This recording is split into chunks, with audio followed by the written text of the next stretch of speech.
بھارتی میڈیا نے دلی دھماکے کے بعد ترکیہ کو نشانہ بنانا شروع کر دیا۔ بھارتی میڈیا میں شائع ہونے والی رپورٹس میں کہا گیا ہے کہ دلی دھماکے میں ملوث افراد کو ترکیہ سے لاجسٹک سپورٹ فراہم کی جا رہی ہے۔ نئی دلی میں ترکیہ کے سفارت خانے نے اس پر سخت رد عمل دیا ہے۔ سفارت خانے کی جانب سے جاری بیان میں کہا گیا ہے کہ بھارت کے بعض میڈیا اداروں نے بدنیتی پر مبنی رپورٹس شائع کی ہیں۔ یہ جھوٹ پر مبنی مہم کا حصہ ہے۔ اس نوعیت کی جھوٹی اور گمراہ کن رپورٹس عالمی امن، سلامتی اور استحکام میں ترکیہ کے کردار کو کمزور کرنے کی کوشش ہے۔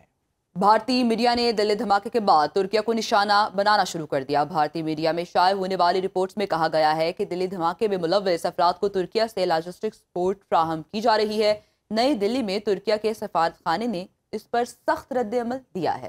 سفارت خانے کی جانب سے جاری بیان میں کہا گیا ہے کہ بھارت کے بعض میڈیا اداروں نے بدنیتی پر مبنی رپورٹس شائع کی ہیں۔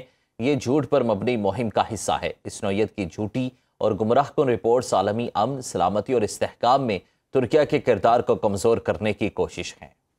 فلسطینی صدر محمود عباس کا دورہ فرانس۔ پیرس میں فرانسیسی صدر ایمانوئل میکرون سے ملاقات کی۔ دونوں رہنما فلسطینی آئین بنانے کے لیے مشترکہ کمیٹی کے قیام پر متفق۔ غزہ امن معاہدے کے اگلے مراحل، مشرق وسطی میں قیام امن اور فلسطینی ریاست کے قیام پر بھی گفتگو کی گئی۔ فرانسیسی صدر نے غزہ کے لیے 100 ملین یورو کی انسانی امداد کا اعلان کیا۔ فلسطینی صدر محمود عباس نے کہا کہ آزاد اور جمہوری ریاست کا قیام کے لیے پرعزم ہے۔ آپ کو اپڈیٹ کر رہے ہیں آزاد اور فلسطینی صدر محمود عباس کا دورہ فرانس۔ پیرس میں فرانسیسی صدر سے ملاقات۔ دونوں رہنما فلسطینی آئین کے لیے مشترکہ کمیٹی کے قیام پر متفق۔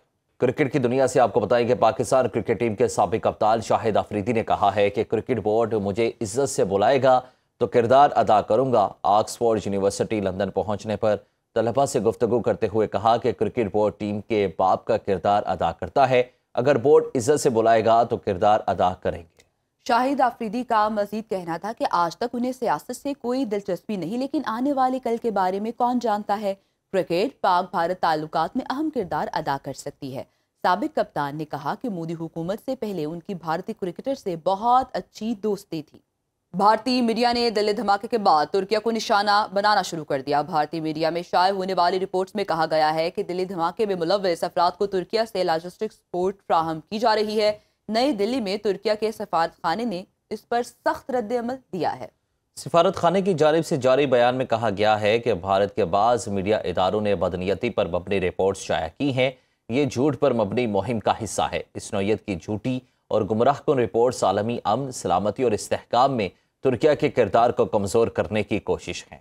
بھارتی میڈیا نے دلی دھماکے کے بعد ترکیہ کو نشانہ بنانا شروع کر دیا۔ بھارتی میڈیا میں شائع ہونے والی رپورٹس میں کہا گیا ہے کہ دلی دھماکے میں ملوث افراد کو ترکیہ سے لاجسٹک سپورٹ فراہم کی جا رہی ہے۔ نئی دلی میں ترکیہ کے سفارت خانے نے اس پر سخت رد عمل دیا ہے۔ سفارت خانے کی جانب سے جاری بیان میں کہا گیا ہے کہ بھارت کے بعض میڈیا اداروں نے بدنیتی پر مبنی رپورٹس شائع کی ہیں۔